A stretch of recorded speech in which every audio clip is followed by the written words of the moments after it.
You, John Fitzgerald Kennedy, do solemnly swear. I, John Fitzgerald Kennedy, do solemnly swear.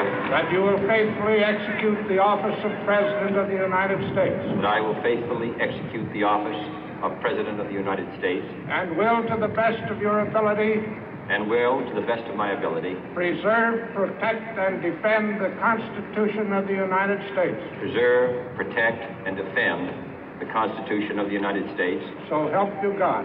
So help me God.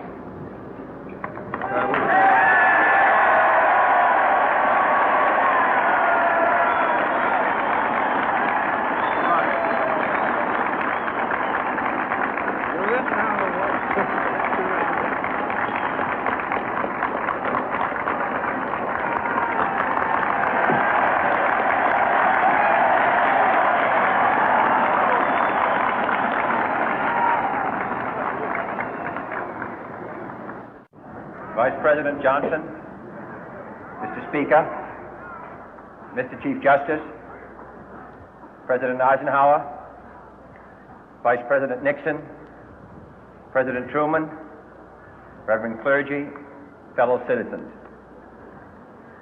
We observe today not a victory of party, but a celebration of freedom, symbolizing an end as well as a beginning, signifying renewal as well as change. For I have sworn before you and Almighty God the same solemn oath our forebears prescribed nearly a century and 3/4 ago. The world is very different now, for man holds in his mortal hands the power to abolish all forms of human poverty and all forms of human life. And yet the same revolutionary beliefs for which our forebears fought are still at issue around the globe. The belief that the rights of man come not from the generosity of the state, but from the hand of God.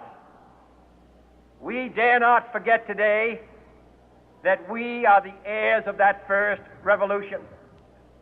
Let the word go forth from this time and place to friend and foe alike that the torch has been passed to a new generation of Americans born in this century, tempered by war, disciplined by a hard and bitter peace, proud of our ancient heritage, and unwilling to witness or permit the slow undoing of those human rights to which this nation has always been committed and to which we are committed today at home and around the world.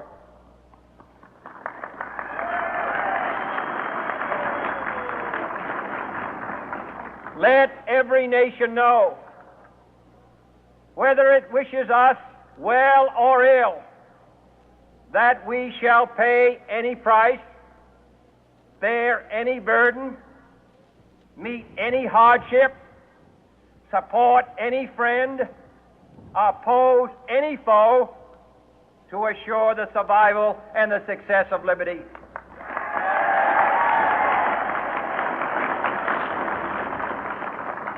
This much we pledge and more. To those old allies whose cultural and spiritual origins we share, we pledge the loyalty of faithful friends.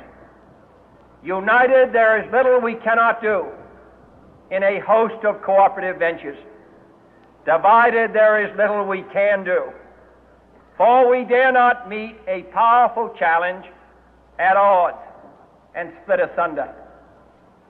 To those new states whom we welcome to the ranks of the free, we pledge our word that one form of colonial control shall not have passed away merely to be replaced by a far more iron tyranny. We shall not always expect to find them supporting our view, but we shall always hope to find them strongly supporting their own freedom, and to remember that in the past, those who foolishly sought power by riding the back of the tiger ended up inside.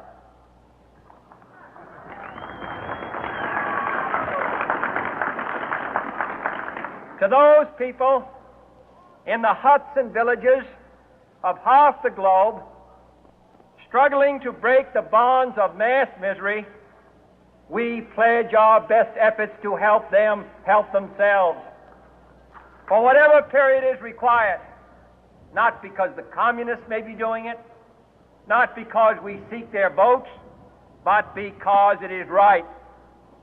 If a free society cannot help the many who are poor, it cannot save the few who are rich.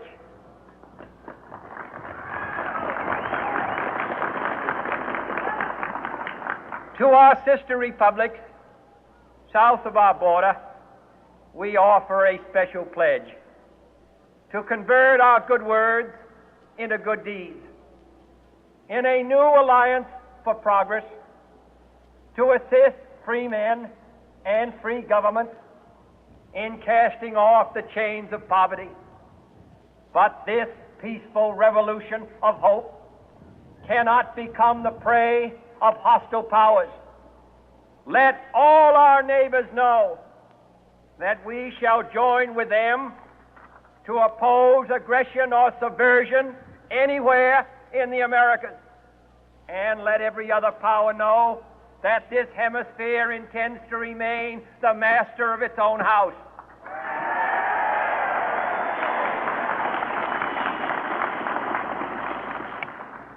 To that world assembly of sovereign states, the United Nations, our last best hope, in an age where the instruments of war have far outpaced the instruments of peace, we renew our pledge of support to prevent it from becoming merely a forum for invective, to strengthen its shield of the new and the weak, and to enlarge the area in which its writ may run. Finally, to those nations who would make themselves our adversary, we offer not a pledge, but a request that both sides begin anew the quest for peace. Before the dark powers of destruction, unleashed by science, engulf all humanity in planned or accidental self-destruction, we dare not tempt them with weakness, for only when our arms are sufficient beyond doubt can we be certain beyond doubt that they will never be employed. But neither can two great and powerful groups of nations take comfort from our present course, both sides overburdened by the cost of modern weapons, both rightly alarmed by the steady spread of the deadly atom, yet both racing to alter that uncertain balance of terror that stays the hand of mankind's final war. So let us begin anew, remembering on both sides that civility is not a sign of weakness, and sincerity is always subject to proof. Let us never negotiate out of fear, but let us never fear to negotiate.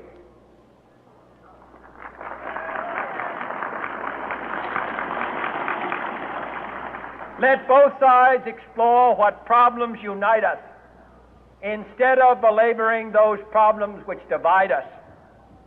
Let both sides, for the first time, formulate serious and precise proposals for the inspection and control of arms, and bring the absolute power to destroy other nations under the absolute control of all nations.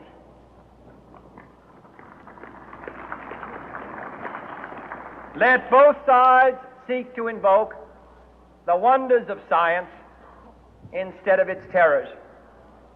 Together, let us explore the stars, conquer the deserts, eradicate disease, tap the ocean depths, and encourage the arts and commerce.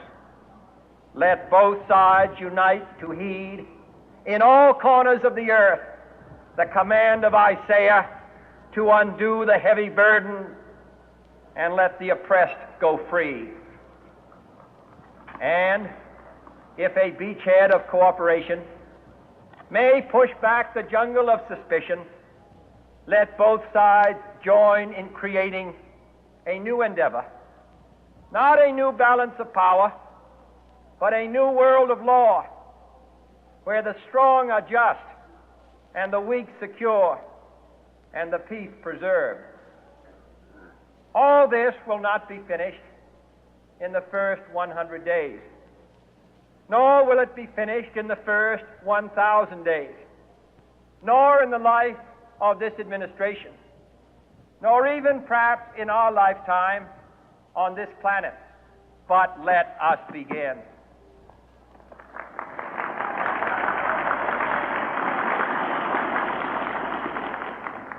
In your hands, my fellow citizens, more than mine, will rest the final success or failure of our course. Since this country was founded, each generation of Americans has been summoned to give